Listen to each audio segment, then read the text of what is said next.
वाहेगुरु मेरे गुरु, वाहेगुरु गुरु, ओ गुरु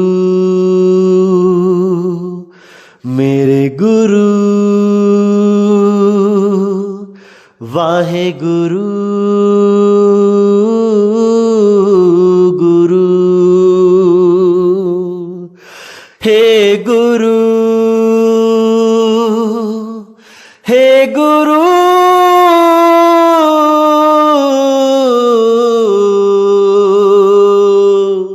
मेरे गुरु,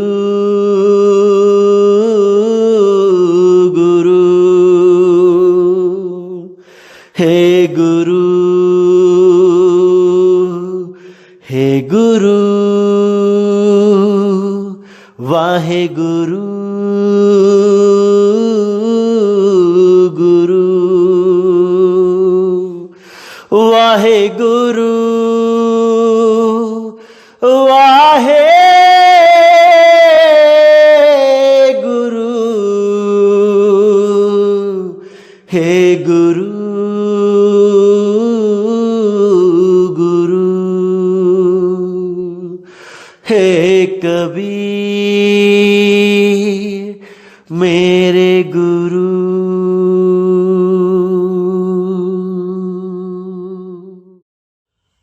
नमस्कार मेरे प्यारे भाइयों, मेरे परमात्मा के प्यारे जीव हंसों। मैं बंदी छोड़ से हमेशा यही फरियाद करूंगा कि आप सब मेरे भाई इस मूल ज्ञान को, इस परम ज्ञान को बहुत अच्छी तरह समझ जाएं और अपने जीव का कल्याण करें, क्योंकि इस ज्ञान के अलावा इस पूरे ब्रह्मांड में ऐसा कोई ज्ञान नहीं जिसके द्वारा आपकी मुक्ति हो, जिसके द्वारा आपका जन्म मरण खत्म हो। इस ज्ञान के अलावा और कोई ज्ञान नहीं, क्योंकि यही वो 13वां पंथ है जिसके लिए कबीर साहब ने आप सबको अपनी वाणियों में भरपूर संकेत दिए थे, भरपूर इशारे किए थे। और बहुत अच्छी बात है कि आप सब ने पूरा विवेक जगा के इस पंथ को पहचान लिया है, जो स्वयं बंदी छोड़ कबीर साहिब के द्वारा चलाया जा रहा है, उस शब्द गुरु के द्वारा चलाया जा रहा है। बहुत ही खुशी होती है जब आप हर चीज को क्लियर समझते जाते हो और कोई भी भ्रमित इंसान आपको भ्रमित करने पर भी भ्रमित नहीं कर पाता है, तब और ज्यादा खुशी होती है। मेरा बंदी छोड़ मालिक आप सबको ऐसे ही विवेक प्रदान करता रहे, ताकि आप आने वाले किसी भी कालदूत को बहुत आसानी से समझ सको, उसको पकड़ सको। मैं बस यही अरदास करूंगा मालिक से कि आप इसी जन्म में अपना जन्म सफल कर जाओ, आपको अगले जन्म में आने की जरूरत कभी ना पड़े। तो भाइयों, सबसे पहले तो आप सबको मैं लाख लाख बधाई देता हूं। आज गुरु नानक देव जयंती है। सतगुरु नानक साहिब ने कोई कमी नहीं छोड़ी अपनी वाणियों में समझाने के लिए। हर चीज को बिल्कुल क्लियर करके, हर चीज को बिल्कुल अच्छी तरह समझा के वो यहां से गए हैं। लेकिन दुविधा तब हो जाती है जब कुछ अज्ञानी लोगों के हाथ में डोर चली जाती है। वो खुद तो समझ नहीं पाते और हमें उन वाणियों को समझाने लग जाते हैं जिनका गुप्त भेद, गुप्त राज, गुप्त रहस्य वो खुद नहीं जानते। यही दिक्कत हो जाती है। तो हमने नानक साहिब की उन परम वाणियों को अच्छी तरह समझना है कि वो आखिर समाज को क्या बताना चाहते थे और हम क्या करने लग गए। बस आपने यही समझना है, इसी को जानना है। तो आज जो हम वाणी लेने जा रहे हैं सतगुरु बाबा नानक साहिब की, बहुत प्यारी वाणी है दोस्तों, बहुत ज्यादा विवेक जागृत करने वाली वाणी है। आपने पूरी विवेक से पूरा मन लगा के इस वाणी को समझना है, और अगर ये वाणी आपने समझ ली तो मेरे भाई, इस ब्रह्मांड में कोई ऐसा काल का दूत नहीं है जो आपको भ्रमित कर पाए। यकीन करना मेरे भाई। तो क्या कहती है वाणी?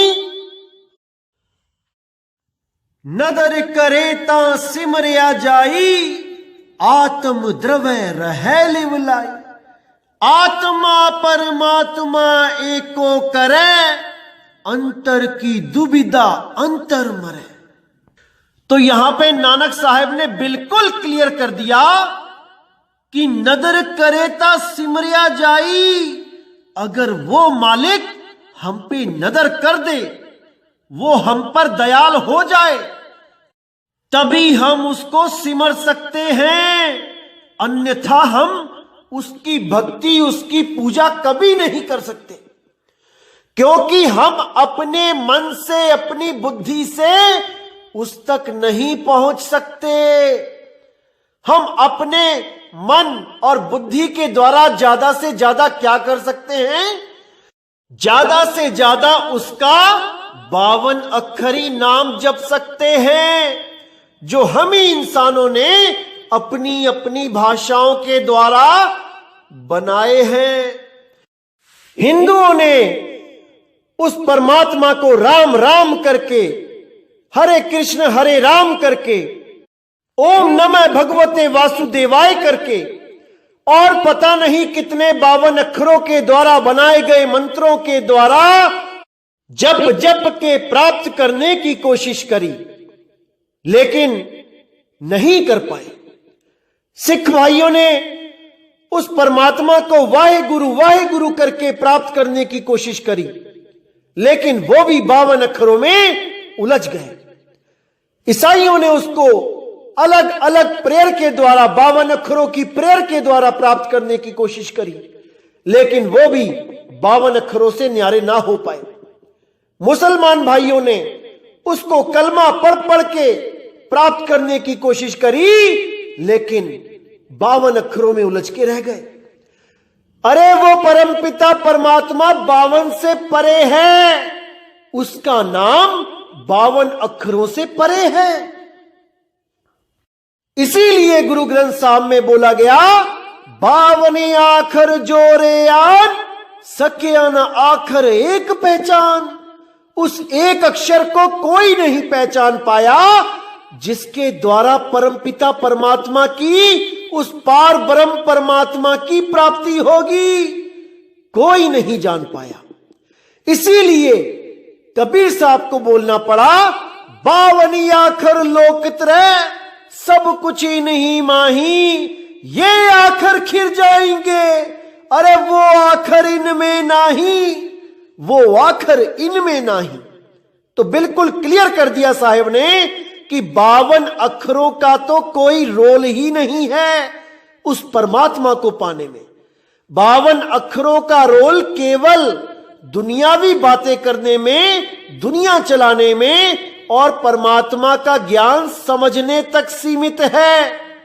इन 52 के द्वारा हम उस मालिक की महिमा सुन सकते हैं, उसके ज्ञान को समझ सकते हैं, लेकिन 52 के द्वारा हम उसको प्राप्त नहीं कर सकते, नहीं कर सकते, नहीं कर सकते। समझ जाओ मेरे भाइयों, इसको समझ जाओ। इससे ज्यादा क्या कर सकते हैं?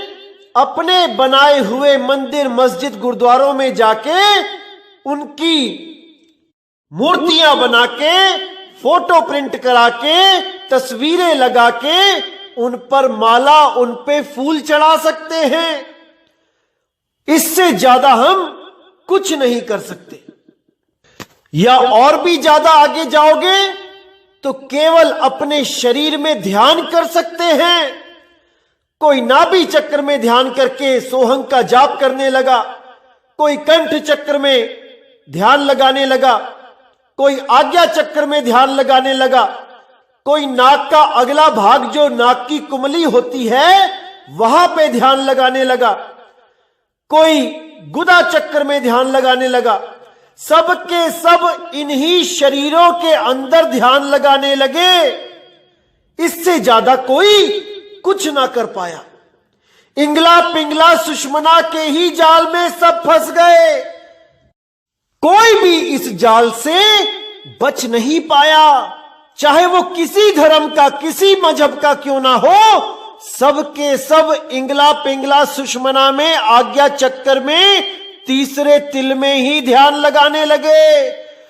और वहां पे जो मन राजा बैठा है उसके ही गुलाम हो गए। उस मन ने उन सब लोगों को जो भी ध्यान लगाता था उनको उनके गुरुओं के दर्शन कराने शुरू कर दिए। उसी ज्योत स्वरूप में, प्रकाश रूप में लाखों करोड़ों अरबों सूरज चमका दिए गए और उन लोग को ये विश्वास दिला दिया गया कि यही परमात्मा है, यही बंदी छोड़ है। और वो सारे के सारे इसी काल के जाल में उलझ गए। इससे अलग कोई नहीं हो पाया, कोई नहीं। इसीलिए बोला गया यहां पे, नदर करे ता सिमरे आ जाई।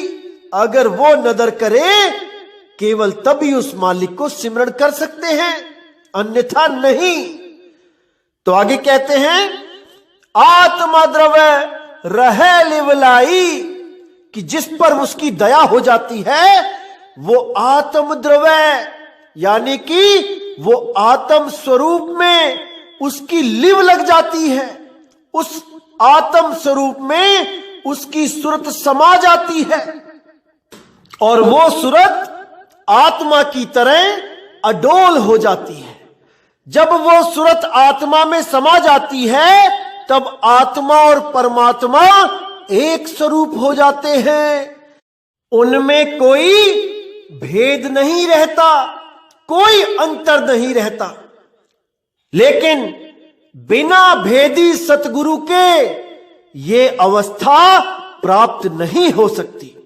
इसीलिए बोला, आत्मा परमात्मा एको करे, अंतर की दुविधा अंतर मरे। यानी परमात्मा और आत्मा एक स्वरूप जब हो जाएगी तो उसमें जितने भी अंतर की दुविधा है वो सारे खत्म हो जाएंगे। फिर एक ही स्वरूप होगा आत्मा और परमात्मा का, जो तू सो हम, सो हम वो तू। उसी को सोहम सोहम सत्य कबीर बोला गया है। लेकिन एक मेरा भाई क्या कहता कि ये मिसप्रिंट हो गया है, यहां सोहम सोहम सत्य कबीर नहीं, ओहम सोहम सत्य कबीर होगा। अरे नहीं भाई, ये बिल्कुल सही लिखा है, लेकिन इसको कोई समझ नहीं पाया, कोई समझ नहीं पाया। इसी को सोहम सोहम सत्य कबीरा बोला गया है। सोहम सोहम सत्य कबीरा शब्द मंत्र है प्रगट शरीरा, इसी को बोला गया है। तो आगे क्या कहती है वाणी, गुर प्रसादी पाया जाई, हर सिंह चित्त लागे, फिर काल ना खाई। अब यहां पर कितना साफ, कितना क्लियर कर दिया नानक साहिब ने कि गुर प्रसादी पाया जाई। वो गुरु जब तक आप पर दया करके नामदान की बख्शिश ना कर दे तब तक आप उसको प्राप्त कर ही नहीं सकते। चाहे कितना ही जोर लगा लो, जब तक वो गुरु के द्वारा दिया नहीं जाता वो सत्य नाम, वो सार नाम, तब तक आप जप तप इसी में ही उलझे रहोगे, इसी में ही अपना जीवन बर्बाद करते रहोगे। कुछ प्राप्त नहीं होगा इससे आपको सिवाय रिद्धियों और सिद्धियों के। आप बड़े बड़े रिद्ध सिद्ध बनके इस 3 लोक में अपनी महिमा गवाओगे और फिर दोबारा 84 में चले जाओगे। जन्म मरण से मुक्ति नहीं मिलेगी, क्योंकि वो केवल सार शब्द से मिलती है। तो क्या कहते हैं? गुर प्रसादी पाया जाई, हर स्यु चित्त लागे, फिर काल न खाई। एक बार अगर आपने उस सार शब्द को प्राप्त कर लिया, उसको अनुभव में ले आए, तो ये काल आपको खा नहीं सकता, ये काल आपका कुछ नहीं बिगाड़ सकता। इसीलिए बोला, सार शब्द आए जही विधि हाथा, तेही विधि काल नवावे माथा। वो काल आपके आगे सदा सदा के लिए अपना शीश झुका देगा और आप उस शीश के ऊपर चढ़ के उससे हमेशा हमेशा के लिए मुक्त हो जाओगे। लेकिन ये कैसे होगा? भेदी गुरु के द्वारा। बिना काल के सिर पे पांव धरे कोई मुक्त नहीं हो सकता, कोई नहीं। लेकिन उस विधि को जानना, उसको प्राप्त करना केवल तभी संभव होता है जब आपके जीवन में कोई भेदी सतगुरु आता है, जिसको उस परमात्मा ने हुक्म दिया होता है कि जाओ प्रचार करो। जिसको भी वो संत नामदान दे देता है, उसकी पूरी रक्षा परमात्मा के द्वारा की जाती है। अगर कोई चालाक व्यक्ति, धूर्त व्यक्ति, कपटी इंसान उस भेद को प्राप्त करके भी चला जाए और अपना अलग से गुरुडम चला ले, तब भी परमात्मा उस पर दया नहीं करता। परमात्मा उसको कभी माफ भी नहीं करता, क्योंकि वो परमात्मा के खिलाफ अपने आप को भेदी सतगुरु घोषित करने में लगा रहता है। तो उन लोगों के लिए केवल 84 में जाना ही लिखा होता है मेरे भाई, केवल 84 में जाना। तो आगे क्या कहते हैं? सच सिमरिए होवे परगास, ताते बिखिया मही रहे उदास। सतगुरु की ऐसी वडियाई, पुत्र कलत्र विचय गति पाई।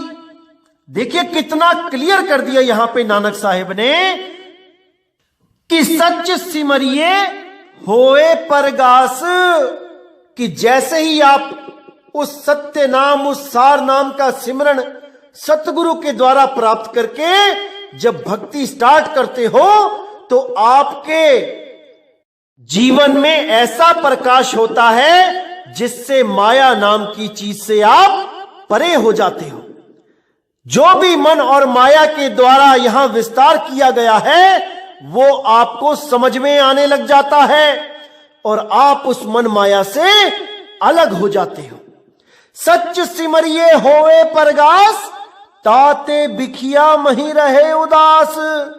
उस सत्य को प्राप्त करके आप इस माया में भी, इस बिखिया में भी उदास रहते हो। आप खुश नहीं होते कि आपको दुकान बढ़िया चलने लग गई तो आपको खुशी होने लग गई, आपका मकान अच्छा बन गया तो आपको खुशी होने लग गई, या और भी कोई सुख आने लग गया जीवन में तो आप खुशी होने लग गई। आपको पता लग जाता है कि ये सब माया है, इस सब को मैंने एक दिन त्याग के चले जाना है। तो उस माया में रह के भी आप सदा उदास रहने लग जाते हो। सतगुरु की ऐसी वडियाई, पुत्र कलत्र विचय गति पाई। वो सतगुरु की ऐसी वडियाई है, वो शब्द गुरु की ऐसी वडियाई है कि आप अपने परिवार में रह के भक्ति करते हो और मुक्ति को प्राप्त कर लेते हो। कोई अगर आपको कहे कि आपको घर बार छोड़ के जंगलों में जाना पड़ेगा या आपको कुछ और करना पड़ेगा, तो नहीं मेरे भाई, आप घर में रह के भक्ति करके इस माया से, मोह से दूर हो सकते हो, विवेक के द्वारा, भजन के द्वारा। जब आप नाम सिमरण करते हो तो आप में इतनी समर्थता आने लग जाती है कि आप इनमें रह के भी इनकी तरफ आकर्षित नहीं होते हो और आप कभी भी इस दुनिया को छोड़ने के लिए तैयार रहते हो। तो आगे कहते हैं, ऐसी सेवक सेवा करे, जिसका जीव तिस आगे तरे, साहिब पावे सो परवान, सो सेवक दरगाह पावे मान। यानी गुरु से नाम लेके वो उस गुरु की भी सेवा करे और साध संगत की भी सेवा करे, समाज की भी सेवा करे और सबको परमात्मा के ही जीव समझ के कोई भेदभाव ना करे। कभी किसी जात पात के द्वारा, कभी किसी को रंग भेद के द्वारा अलग अलग दृष्टि से ना देखे, सबको एक दृष्टि से देखे। चाहे वो हिंदू है, चाहे मुसलमान, चाहे वो सिख है, चाहे वो ईसाई, सबके लिए समदृष्टि भाव रखे, क्योंकि सबका परमात्मा एक है, एक। केवल 52 अक्षरों की वजह से हम सब अलग अलग होके बैठ गए हैं, केवल 52 अक्षरों की वजह से। आज इन 52 अक्षरों को हटा दो, कोई अपने भगवान का, कोई अपने परमात्मा का नाम भी नहीं बोल पाएगा। केवल 52 अक्षरों की वजह से ये सारा झगड़ा पूरी दुनिया में फैला हुआ है। आज इस 52 अक्षर को खत्म कर दो, परमात्मा के नाम पे कोई लड़ाई, कोई झगड़ा नहीं होगा, सब एक हो जाएंगे। क्योंकि ना तो कोई राम बोल पाएगा, ना कोई रहीम बोल पाएगा, ना कोई ईसा बोल पाएगा, ना कोई वाहेगुरु बोल पाएगा और ना ही कोई कबीर कबीर बोल पाएगा। 52 अक्षर को त्यागने के बाद सब नाम खत्म हो जाते हैं मेरे भाई, सब नाम। केवल वो वस्तु शेष रहती है जिसकी खोज हम सबको है। इसीलिए साहिब ने बोला, एक नाम को जानकर दूजा दे बहाए, जप तप व्रत तीरथ नहीं, सतगुरु शरण समाए। यानी एक नाम को जानकर, उस अखंड नाम को, उस धुर की बाणी को, उस बांगे इलाही को, उस वर्ल्ड को जानकर दूजा दे बहाए। ये 52 अक्षरों के जितने भी नाम हैं, इनको बहा दो, इनको जाने दो। जब तप व्रत तीरथ नहीं, सतगुरु शरण समाए। कोई जप नहीं, कोई तप नहीं, कोई तीर्थ नहीं, कुछ करने की जरूरत नहीं रहेगी, केवल सतगुरु की शरण में आना होगा, उस अखंड नाद की शरण में आना होगा, उस धुर की बाणी की शरण में आना होगा, उस बांगे इलाही की शरण में आना होगा। तभी बात बनेगी मेरे भाई, तभी बात बनेगी।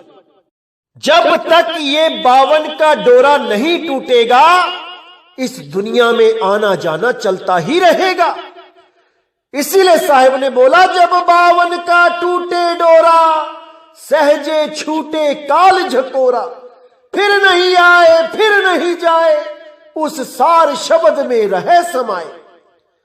उस सार शब्द सतनाम रूपी परमात्मा में आपकी सूरत हमेशा हमेशा के लिए समा जाएगी और जन्म और मरण सदा सदा के लिए खत्म हो जाएगा, खत्म हो जाएगा। तो आगे क्या कहती है वाणी? साहिब भावे सो परवान, सो सेवक दरगाह पावे मान। यानी जो भी परमात्मा के नाम पे सेवा करता है, परमात्मा के संतों की सेवा करता है, परमात्मा के भक्तों की सेवा करता है और परमात्मा के जीवों को जगाने के लिए अगर प्रचार में योगदान करता है तो उसके लिए बोला है कि साहिब भावै सो परवान। वो लोग, वो सेवक साहिब को भाते हैं, उस परमात्मा को वो अत्यंत प्रिय है, जो अपना भक्ति भी करते हैं और सेवा भी करते हैं। सो सेवक दरगाह पावे मान। इस प्रकार के जो सेवक होते हैं वो दरगाह में, उस मालिक की दरगाह में मान प्राप्त करते हैं, उस मालिक की दया प्राप्त करते हैं, उसका आशीर्वाद प्राप्त करते हैं और परमात्मा उन पर सदा सदा दयाल रहते हैं, सदा खुश रहते हैं ऐसे जीवों से। इसीलिए बोला गया सतगुरु की सेवा सफल है, जे को करे चितलाई। उस परमात्मा की सेवा सदा सदा सफल है, बस तन मन धन से उसकी सेवा में लग जाओ। तो आगे कहते हैं सतगुरु की मूरत हृदय बसाए, जो इच्छे सोई फल पाए। साचा साहिब कृपा करे, सो सेवक जमते कैसा डरे। अब यहां पर क्या होता है, कई बार इस वाणी को ना समझने के कारण कुछ लोग क्या करते हैं, जो उनका देही गुरु होता है उसकी मूरत यानी उसकी शक्ल को ध्याने लग जाते हैं, उसको परमात्मा की मूरत मान लेते हैं, परमात्मा की सूरत मान लेते हैं, जबकि ऐसा बिल्कुल नहीं करना होता है। मैंने कई बार बोला है कि हां, गुरु को परमात्मा मत मानो, लेकिन परमात्मा से कम भी मत मानो। उसकी इज्जत करो, मान करो, सारी उम्र उसकी सेवा करो, आपको जरूर उसका लाभ मिलेगा, उसका फल प्राप्त होगा, मुक्ति मिलेगी।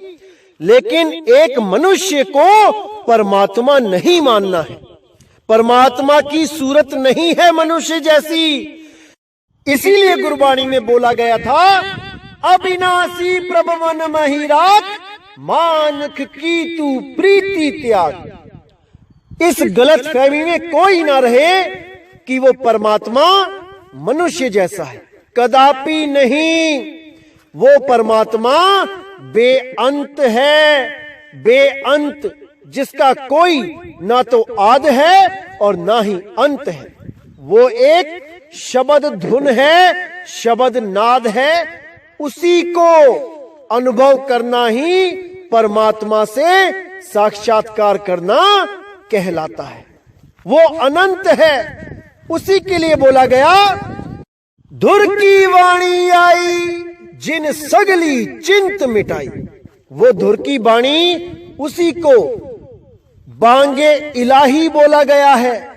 वो बांग है, इलाही की बांग है, जिसका कभी अंत नहीं होता। ये मस्जिद में जो 5 टाइम की बांग दी जाती है, ये तो शुरू और खत्म होती है, ये शुरू भी होती है और कुछ मिनट में खत्म भी हो जाती है। लेकिन वो असली बांगे इलाही वो कभी खत्म नहीं होती भाई, वो बेअंत है, बेअंत है। तो यहां क्लियर बता दिया गया कि उस शब्द गुरु का पहले स्वरूप जानो, गुरु से अच्छी तरह समझो कि वो सतगुरु का स्वरूप कैसा है, फिर उस स्वरूप को अपने हृदय में बसा लो, एकाकार हो जाओ, उसको अच्छी तरह समझ बूझ के उससे अपनी सूरत को जोड़ लो। उसको कहते हैं कि आपने गुरु मूरत को हृदय में बसा लिया है। आपको समझ में आ गया है कि शब्द गुरु का स्वरूप क्या है। जो उसका स्वरूप है वही आपका स्वरूप है। आप केवल और केवल अपने स्वरूप को भूल बैठे हो, इसलिए आप जीव कहला रहे हो, और वो अपने स्वरूप को जानता है, इसलिए वो पीव कहला रहा है। इन दोनों में कोई फर्क नहीं है, केवल अवस्थाओं का फर्क है। जैसे ही आप भी उस अवस्था में पहुंच गए, आप एकाकार हो जाओगे, अब दो नहीं रहेंगे। अब तो जाए चढ़े सिंहासन, मिले हैं सारंग पानी, अरे राम कबीरा एक भय है, कोई ना सके पछानी, कोई ना सके पछानी। तो आगे कहते हैं, साचा साहिब कृपा करे, सो सेवक जमते कैसा डरे। जिस पर सच्चे साहिब की कृपा हो जाती है, वो जम से क्या डरेगा, उसको कोई डर नहीं रह जाता जम से, क्योंकि उसको वो भेद प्राप्त हो जाता है जिसके द्वारा वो बड़े आराम से इस देह को त्याग के विदेह स्वरूप में स्थित हो सकता है। अब वो केवल इस दुनिया में टाइम पास करता है कि कब मेरा समय आए और मैं इस नाशवान जड़ शरीर को छोड़ के उस परम पिता परमात्मा में अपनी सूरत को साध लूं और यहां से सदा सदा के लिए जुदा हो जाऊं, निकल जाऊं, चला जाऊं, दोबारा लौट के कभी इस दुनिया में ना आऊं। तो आगे कहते हैं, भनत नानक करे विचार, साची बाणी स्यु धरे प्यार, ताको पावे मोख द्वार, जप तप सब ही शब्द है सार। यानी नानक साहिब कह रहे हैं कि मैं पूरा विचार करके सोच समझ के ये बात बता रहा हूं कि जो भी सच्ची वाणी से प्यार करेगा। अब विचार करना मेरे भाइयों कि सच्ची वाणी अगर बोला गया है तो झूठी वाणी भी तो कोई होगी, तभी तो सच्ची वाणी पर विशेष जोर दिया गया है कि केवल सच्ची वाणी से प्यार करना है। क्या है वो सच्ची वाणी, कौन सी है वो सच्ची वाणी, इस पे विचार करना पड़ेगा मेरे भाई।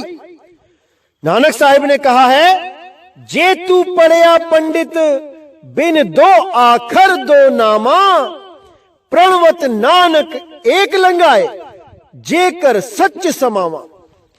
इस दोहे को, इस वाणी को खोल के आपको समझ में आ जाएगा कि सच्ची वाणी और कृत्रिम वाणी में क्या फर्क होता है। जो सच्ची वाणी होती है वो 52 अक्षरों से परे होती है और जो कृत्रिम वाणी होती है वो 52 अक्षरों में होती है। इसीलिए बोला, जेतु पढ़या पंडित बिन दो अक्षर दो नामा। कौन से दो अक्षर? एक अक्षर जो 52 अक्षरों में आता है और एक अक्षर यानी अक्षर अविनाशी जो 52 से परे है। और दूसरा क्या? दो नाम कौन से? एक सत्य नाम जो 52 से परे है, एक असत्य नाम जो हमने आपने मिलके बनाए हैं। उन्हीं के लिए बोला कबीर साहब ने, कोटि नाम संसार में इनसे मुक्ति ना होए, और गुप्त नाम सतपुरुष का पावे बिरला कोई। अब कुछ नादान लोग ऐसे भी हैं दुनिया में जो 5 नाम लेकर बहुत खुश हो जाते हैं। कहते हैं देखो परमात्मा का तो एक ही नाम बहुत होता है मुक्ति के लिए, मेरे गुरु ने तो 5-5 दे दिए। अरे 5 छोड़ो, 5 करोड़ मिल जाए तब भी तुम मुक्त नहीं हो सकते मेरे भाई, नहीं हो सकते। इसीलिए बोला गया ना, कोटि नाम संसार में, करोड़ों नाम है संसार में, इनसे मुक्ति ना होए, गुप्त नाम सतपुरुष का पावे बिरला कोई। वो गुप्त नाम क्या है? वो है विदेह नाम। उस विदेह नाम का जब तक आपको भेद ना पता लगा, कोई मुक्त नहीं हो सकता। जिसके लिए साहिब ने बोला, ध्यान विदे और नाम विदेहा, 2 लख पावे तो मिटे संदेहा। जब तक इन दोनों का आपको ज्ञान नहीं हो गया, आप कुछ भी कर लो, कितना ही ध्यान लगा लो, कुछ नहीं हो पाएगा। आप निकल ही नहीं सकते इस काल के जाल से, क्योंकि ये विदेह नाम केवल उस जीव हंस को दिया जाता है जिस पर अटल विश्वास हो चुका हो। जब कोई भी जीव चतुर चालाकी छोड़ के, कपट भाव छोड़ के, अपने मन में जितने भी द्वेष है उसको छोड़ के सतगुरु की शरण में आके उसकी सेवा करता है, सतगुरु द्वारा बताए हुए मार्ग पे चलता है, तो गुरु उस पे दया करके उस विदेह नाम की बख्शिश कर देते हैं। और जिस दिन वो बख्शिश हो जाती है, उसके बाद उस जीव को रोकने वाला कोई पैदा नहीं होता, कोई नहीं रोक सकता उसको। जिस पर गुरु के विदेह नाम की छाप लग जाती है, उसको कोई नहीं रोक सकता मुक्त होने से। तो उस विदेह नाम को प्राप्त करने के लिए मेरे भाई गुरु की सेवा करनी होती है, गुरु का विश्वास जीतना होता है। विदेह ध्यान तो कई पंथों में बताया जाएगा, अलग अलग पंथों में बताया जाएगा, लेकिन विदेह नाम कोई नहीं बता सकता, कोई नहीं। केवल बंदी छोड़ कबीर साहब ही आके बताते हैं, वही असली पंथ होता है, नहीं तो नकली तो हजारों चल रहे हैं। विदेह ध्यान बताने वाले हजारों मिलेंगे, लेकिन विदेह नाम बताने वाला कोई नहीं मिलेगा, कोई नहीं मिलेगा। तो कहते हैं, साची पानी से उधरे प्यार, ताको पावे मोख द्वार, जप तप सब यही शब्द है सार। यानी कि अगर जीव को सच्ची धुन से, सच्चे परमात्मा से, सच्चे शब्द गुरु से प्रेम हो जाए, तो काल उसका बाल भी बांका नहीं कर सकता। ताको पावे मोख द्वार, जप तप सब यही शब्द है सार। यानी कि वो मोक्ष द्वार अब दूर नहीं रह जाता।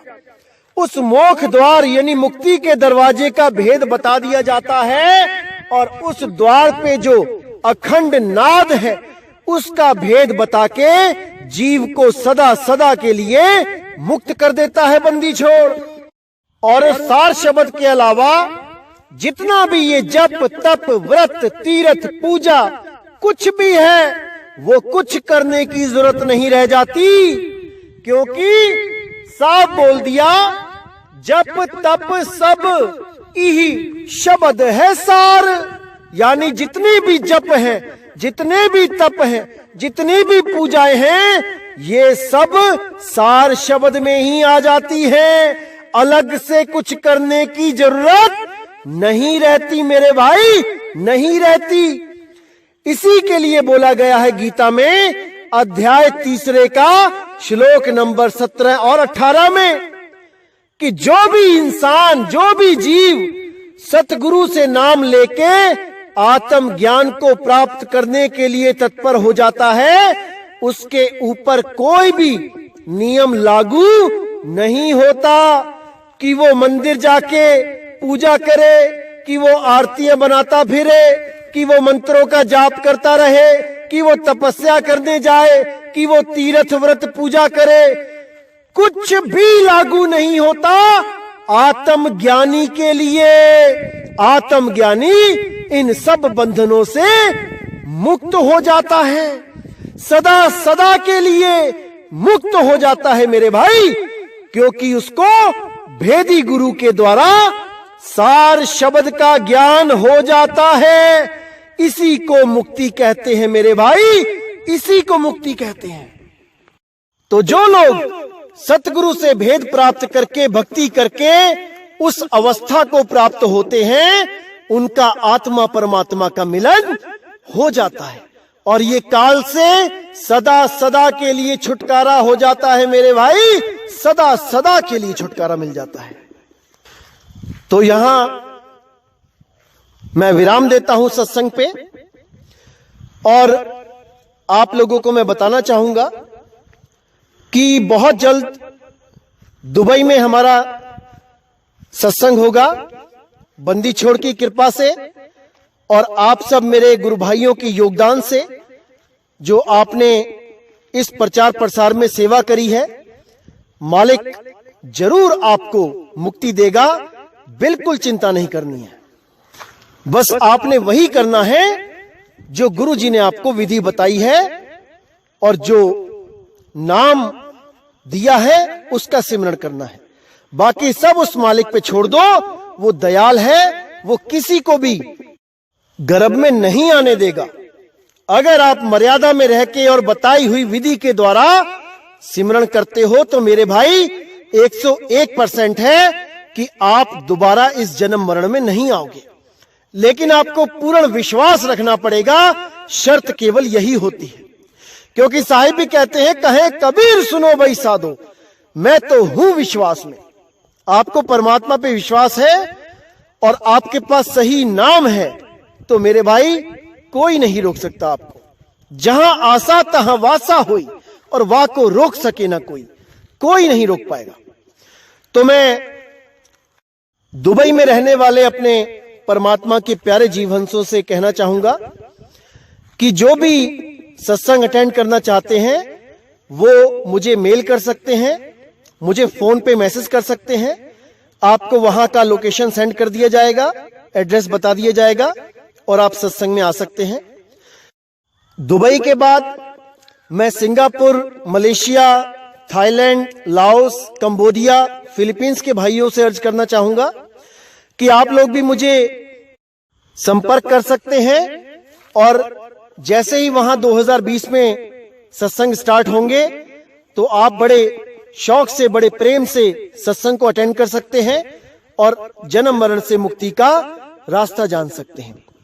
और ये सत्संग पूरे एशिया में चलते ही रहेंगे, क्योंकि कुछ मेरे भाइयों ने जो योगदान दिया है, मैं बता नहीं सकता कि मैं कितना खुश हूं कि इस मालिक के प्रचार में जो बाधा आ रही थी, जो मैंने अपना 100 नंबर वीडियो में जो मैंने सारा बताया था कि पैसों की कमी के कारण मैं बहुत परेशान था कि ये प्रचार कैसे होगा, मेरे भाइयों ने इतना सहयोग दिया है कि अब मैं पूरे 2020 में हर देश में जाकर उस मालिक का प्रचार कर पाऊंगा, उस बंदी छोड़ की जय जयकार कर पाऊंगा, उसके नाम से सब जीवों को जोड़ पाऊंगा।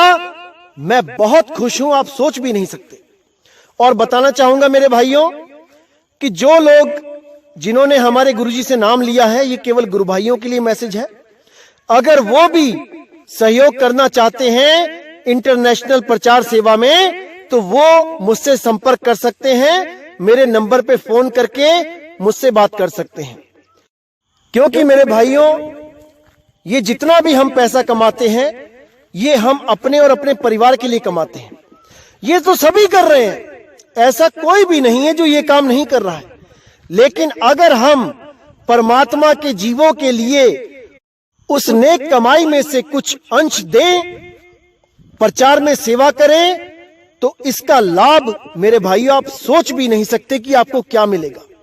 उस परमात्मा की खुशियां मिलेंगी, उस परमात्मा का आशीर्वाद मिलेगा। क्योंकि हम इंसान ही हैं जो हम प्रचार कर सकते हैं, जीवों को निकाल सकते हैं। अगर ये मेरे भाई बिना परमात्मा की महिमा सुने, बिना उस मालिक के सच्चे नाम के बारे में जाने, अगर उन्होंने ये शरीर छोड़ दिया तो मेरे भाई वो 84 में चले जाएंगे। सोच के देखो, 84 लाख जून कितनी भयानक है। आप टीवी में देखो, नेशनल ज्योग्राफिक चैनल देखो, डिस्कवरी चैनल देखो, कैसे बेचारे जीव असहाय नदी में पानी पीने जाते हैं तो काल रूपी मगरमच्छ उनका इंतजार कर रहा होता है। एक घूंट पानी के बदले अपनी जान का सौदा करना पड़ता है। मेरे भाई, इन चीजों को समझो, परमात्मा की भक्ति करो और परमात्मा के प्रचार में ज्यादा से ज्यादा योगदान करो। बस मैं यही चाहूंगा कि परमात्मा का प्रचार अब रुकना नहीं चाहिए। इन 52 अक्षरों से न्यारा जब तक सारा संसार नहीं होगा, ये झगड़े लड़ाई होते ही रहेंगे। ये तेरा राम बड़ा कि मेरा वाहेगुरु बड़ा कि तेरा ईसा बड़ा कि मेरा कबीर बड़ा, ये सब सदा चलता ही रहेगा। जबकि हम सब आत्म रूप हैं, हम सब उस मालिक के बच्चे हैं। हमें केवल अपने आप को पहचानना है, अपने असली स्वरूप को जानना है। इस ज्ञान को ना समझने के कारण सब के सब झगड़ा कर रहे हैं। हालत यहां तक हो चुकी है कि लोग परमाणु बम तक फेंकने में लगे हैं एक दूसरे के ऊपर, इन्हीं धर्मों की लड़ाइयों की वजह से, केवल 52 अक्षरों की लड़ाइयों की वजह से। ये 52 अक्षर खत्म कर दो, सारी दुनिया के ग्रंथों का ज्ञान, भगवानों का नाम, परमात्मा के नाम सब खत्म हो जाएंगे, सब झगड़ा खत्म हो जाएगा। केवल इन 52 अक्षरों की वजह से भाई भाई से लड़ रहा है। मेरे भाई समझ जाओ इस बात को। तो इसी के साथ मैं सत्संग समाप्त करता हूं। जय गुरु बंदी छोड़ वैराग साहिब, जय गुरु बंदी छोड़ साधु शरण साहिब, जय गुरु बंदी छोड़ बाबा नानक साहिब, बाबा अंगद देव जी, बाबा रविदास जी महाराज, बाबा पलटू जी, भीखा जी, बाबा सैन जी, सभी संत, और जय जय सतगुरु बंदी छोड़ सतगुरु सत्य कबीर साहिब की सदा ही जय हो, सदा ही जय हो मेरे मालिक की। साहिब बंदगी सतनाम।